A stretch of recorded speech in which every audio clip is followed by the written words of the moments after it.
My father's laugh cut through the clinking of crystal glasses. "You really think you belong here?" My sister leaned in, her perfume drowning in something sharper.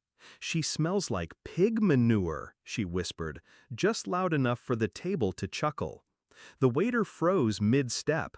Then the restaurant manager appeared, bowing slightly. "Welcome back, Miss Hannah. Your usual table is ready."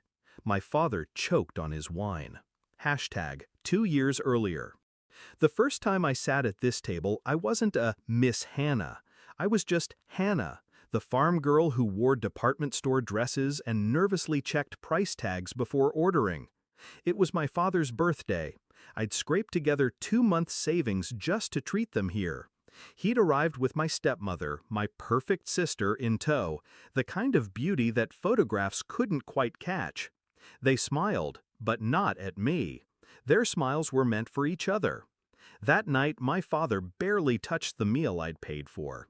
He spent more time discussing my unrealistic career ideas and reminding me that success isn't for everyone. Back then, I thought his coldness was just his way. I didn't realize it was the first layer of a wall he'd been building for years. Hashtag the betrayal. 6 months later, I found out where my college savings had gone. Not stolen, reallocated, my father's word. To help your sister with her startup. She's got real potential, Hannah. You wouldn't understand. The account I'd been contributing to since I was 17, gone. Every cent of my waitressing tips and holiday bonuses, gone. I didn't cry in front of him. I didn't scream.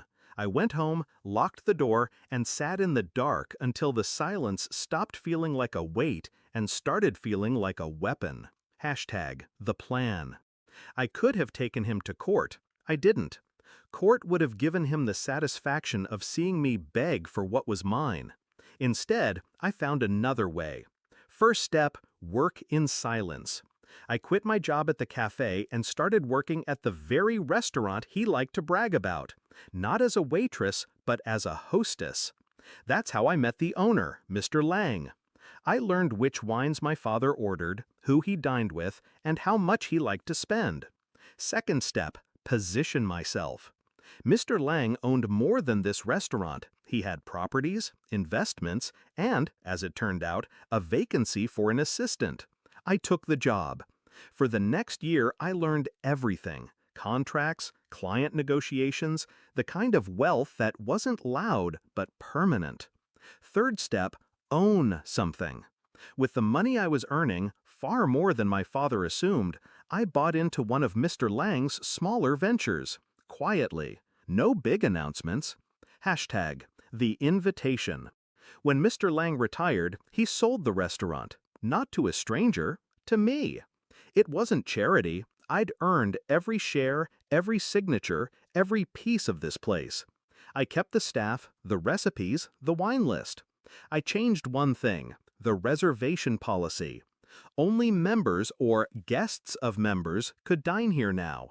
So when I sent the invitation to my father, under my restaurant's letterhead, I knew he wouldn't decline. He loved to show off. Hashtag the confrontation. Tonight, they'd walked in as though they owned the air. My father's suit was sharp. My sister's dress glittered like champagne. They hadn't noticed me yet when they made their little jokes. But the moment the manager addressed me, Miss Hannah, the air shifted. My father's glass trembled.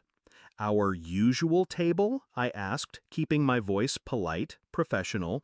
"Yes, Miss Hannah." We walked past their table. I didn't glance back. Halfway through my meal, I heard them being told there'd been a mistake. Their reservation was under guest of member. The member, however, hadn't arrived. Without me, they couldn't be seated. Hashtag the downfall. I waited until they were halfway out the door before I stood. "Dad," I called softly. He turned. His eyes were smaller than I remembered. "This is your place?" he asked. I smiled. "It is. Bought it last year." My sister shifted uncomfortably. The silence between us was thick. "You really think you belong here?" He tried again, but this time his voice cracked.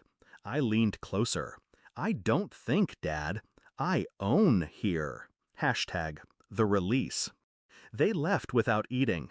I sat back down, swirling my wine, feeling the weight of years slide off my shoulders. No yelling, no revenge he could point to as cruel. Just the quiet fact that I had built something without him, and he could never sit at my table again unless I allowed it. Justice didn't need to be loud. It just needed to be final.